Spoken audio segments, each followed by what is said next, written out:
മുഹമ്മദ് ഗോറി. ശിഹാബുദ്ദീൻ മുഹമ്മദ് ഗോറി മഹ്മൂദ് ഗസ്നിക്ക് ശേഷം ഗോർ എന്ന പട്ടണത്തിൽ ഒരു രാജ്യം സ്ഥാപിച്ചു. ഗസ്നിയുടെയും ഹെറാത്തിന്റെയും ഇടയിലുള്ള അഫ്ഗാനിലെ ഒരു ചെറുപട്ടണമാണ് ഗോർ.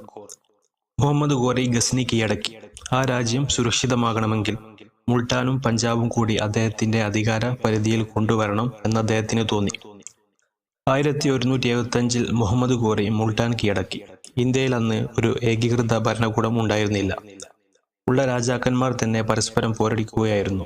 ഇത് മുഹമ്മദ് ഗോറിക്ക് ഇന്ത്യൻ പ്രദേശങ്ങൾ കീഴടക്കാൻ സഹായകമായി. 1186 പഞ്ചാബും കീഴടക്കി. ഇന്ത്യയിൽ മുഹമ്മദ് ഗോറിക്ക് പ്രധാനമായും നേരിടേണ്ടി വന്നത് പൃഥ്വിരാജ് ചൗഹാൻ എന്ന രജപുത്ര രാജാവിനെയായിരുന്നു.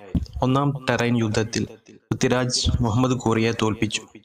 മുഹമ്മദ് ഗോറി തിരിച്ചു പോയെങ്കിലും കൂടുതൽ വലിയ സന്നാഹങ്ങളോടെ വന്ന് രണ്ടാം ടെറൈൻ യുദ്ധത്തിൽ പൃഥ്വിരാജിനെ തോൽപ്പിച്ചു.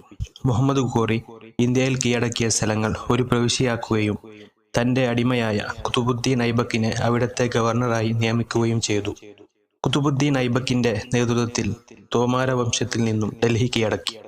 പിന്നീട് ഐബക്കിന്റെ ആധിപത്യം ബീഹാറിലേക്കും ബംഗാളിലേക്കും വ്യാപിപ്പിച്ചു.